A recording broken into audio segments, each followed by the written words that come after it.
श्रीमद् भागवत महापुराण षष्ठ स्कंद 15वां अध्याय। इस अध्याय के अंतर्गत आज आप सुनेंगे चित्रकेतु को अंगिरा और नारद जी का उपदेश। श्री सुखदेव जी कहते हैं, हे परीक्षित, राजा चित्रकेतु शोकग्रस्त होकर के मुर्दे के समान अपने मृत पुत्र के पास ही पड़े हुए थे। अब महर्षि अंगिरा और देवर्षि नारद उन्हें सुंदर सुंदर उक्तियों से समझाने लगे। उन्होंने कहा, हे राजेंद्र, जिसके लिए तुम इतना शोक कर रहे हो, वह बालक इस जन्म और पहले के जन्मों में तुम्हारा कौन था? उसके तुम कौन हो? और अगले जन्मों में भी उनके साथ तुम्हारा क्या संबंध रहेगा?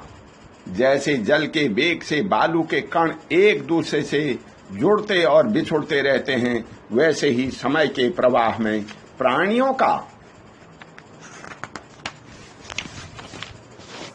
भी मिलन और बिछोह होता रहता है। हे राजन, जैसे कुछ बीज से दूसरे बीज उत्पन्न होते और नष्ट हो जाते हैं, वैसे ही भगवान की माया से प्रेरित होकर प्राणियों से अन्य प्राणी उत्पन्न होते और नष्ट हो जाते हैं। हे राजन, हम तुम और हम लोगों के साथ इस जगत में जितने भी चराचर प्राणी वर्तमान हैं, वे सब अपने जन्म के पहले नहीं थे और मृत्यु के पश्चात नहीं रहेंगे। इससे सिद्ध है कि इस समय भी इनका अस्तित्व नहीं है, क्योंकि सत्य वस्तु तो सब समय एक सी रहती है। भगवान ही समस्त प्राणियों के अधिपति हैं।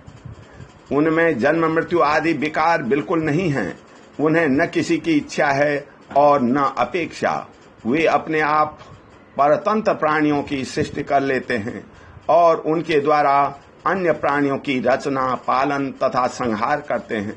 ठीक वैसे ही जैसे बच्चे घर घरौंदे खेल खिलौने बना बना कर बिगाड़ते रहते हैं।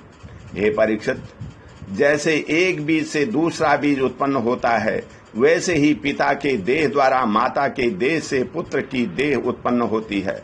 माता पिता और पुत्र जीव के रूप में देही हैं और बाह्य दृष्टि से केवल शरीर। उनमें देही जिस जीव घट आदि कार्यों में पृथ्वी के समान नित्य है। हे राजन, जैसे एक ही मृतिका रूप वस्तु में घटत्व आदि जाति और घट आदि व्यक्तियों का विभाग केवल कल्पना मात्र है, उसी प्रकार यह देही और देह का विभाग भी अनादि एवं अविद्या कल्पित है। श्री सुखदेव जी कहते हैं, हे राजन, जब महर्षि अंगिरा और देवर्षि नारद ने इस प्रकार राजा चित्रकेतु को समझाया बुझाया, तब उन्होंने कुछ धीरज धारण करके शोक से मुरझाए हुए मुंह को हाथ से पोंछा और उनसे कहा। राजा चित्रकेतु बोले, आप दोनों परम ज्ञानवान और महान से भी महान जान पड़ते हैं और अपने को अवधूत वेश में छिपाकर यहाँ आए हैं। कृपा करके बतलाइए, आप लोग कौन हैं? मैं जानता हूँ कि बहुत से भगवान के प्यारे ब्रह्मवेता जैसे जैसे विषयासक्त प्राणियों को उपदेश करने के लिए उन्मत्त काशावेश बना करके पृथ्वी में स्वतंत्र विचरण करते हैं। सनत कुमार, नारद, भृगु, अंगिरा, देवल, असित, उपांतम, व्यास, मार्कंडे, गौतम, वशिष्ठ, भगवान परशुराम, कपिल देव, सुखदेव, दुर्वासा, याज्ञवल्क्य, जातुकर्ण्य, आरुणि, रोमस, चवन, दत्रादे, आसुरी, पतंजलि, वेदशिरा, बोधमुनि, पंचशिरा, हिरण्यनाभ, कौशल्य, सुतदेव और ऋतध्वज, ये सब तथा दूसरे सिद्धेश्वर ऋषि मुनि ज्ञान दान करने के लिए पृथ्वी पर विचरते रहते हैं। हे स्वामियों, मैं विषय भोगों में फंसा हुआ मूढ़ बुद्धि ग्राम्य पशु हूँ और अज्ञान के घोर अंधकार में डूब रहा हूँ। आप लोग मुझे ज्ञान की ज्योति से प्रकाश के केंद्र में लाइए। महर्षि अंगिरा ने कहा, हे राजन, जिस समय तुम पुत्र के लिए बहुत लालायित थे, तब मैंने ही तुम्हें पुत्र दिया था। मैं अंगिरा हूँ। ये जो तुम्हारे सामने खड़े हैं स्वयं ब्रह्मा जी के पुत्र सर्वसमर्थ देवर्षि नारद हैं। जब हम लोगों ने देखा कि तुम पुत्र शोक के कारण बहुत से घने अज्ञानांधकार में डूब रहे हो, तब सोचा कि तुम भगवान के भक्त हो, शोक करने योग्य नहीं हो। अतः तुम पर अनुग्रह करने के लिए ही हम दोनों यहाँ आए हैं। हे राजन, सच्ची बात तो यह है कि जो भगवान और ब्राह्मणों का भक्त है उसे किसी अवस्था में शोक नहीं करना चाहिए। जिस समय पहले पहल मैं तुम्हारे घर आया था उसी समय मैं तुम्हें परम ज्ञान का उपदेश देता, परंतु मैंने देखा कि अभी तो तुम्हारे हृदय में पुत्र की उत्कट लालसा है, इसलिए उस समय तुम्हें ज्ञान न देकर के मैंने पुत्र ही दिया। अब तुम स्वयं अनुभव कर रहे हो कि पुत्रवानों को कितना दुख होता है।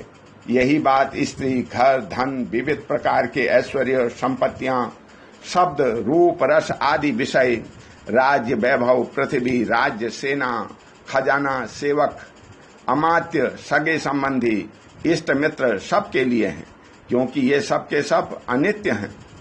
हे शूरसेन, अतएव ये सभी शोक, मोह, भय और दुख के कारण हैं। मन के खेल खिलौने हैं, सर्वदा कल्पित और मिथ्या हैं, क्योंकि ये न होने पर भी दिखाई पड़ रहे हैं। यही कारण है कि ये एक क्षण दिखने पर ही दूसरे क्षण लिप्त हो रहे हैं। ये गंधर्व नगर स्वप्न, जादू और मनोरथ की वस्तुओं के समान सर्वथा असत्य हैं। जो लोग कर्म वासनाओं से प्रेरित होकर के विषयों का चिंतन करते रहते हैं, उन्हीं का मन अनेक प्रकार के कर्मों की सृष्टि करता है। जीवात्मा का यह देह जो पंचभूत, ज्ञानेन्द्रिय और कर्मेंद्रियों का संघात है, जीव को विविध प्रकार के क्लेश और संताप देने वाली कही जाती है। इसलिए तुम अपने मन को विषयों में भटकने से रोककर शांत करो, स्वस्थ करो और फिर उस मन के द्वारा अपने वास्तविक स्वरूप का विचार करो तथा इस द्वैत भ्रम में नित्य तत्व की बुद्धि छोड़कर परम शांत स्वरूप परमात्मा में स्थित हो जाओ। देवर्षि नारद ने कहा, हे राजन, तुम एकाग्र चित्त से मुझसे यह मंत्रोपनिषद ग्रहण करो। इसे धारण करने से 7 रात में ही तुम्हें भगवान शंकरषण का दर्शन होगा। हे नरेंद्र, प्राचीन काल में भगवान शंकर आदि ने श्री शंकरषण देव के ही चरण कमलों का आश्रय लिया था। इससे उन्होंने द्वैत भ्रम का परित्याग कर दिया और उनकी उस महिमा को प्राप्त हुए जिससे बढ़कर के तो कोई है ही नहीं, समान भी नहीं है। तुम भी बहुत शीघ्र ही भगवान के उसी परम पद को प्राप्त कर लोगे। ओम शांति। बोल श्री कृष्ण भगवान की जय।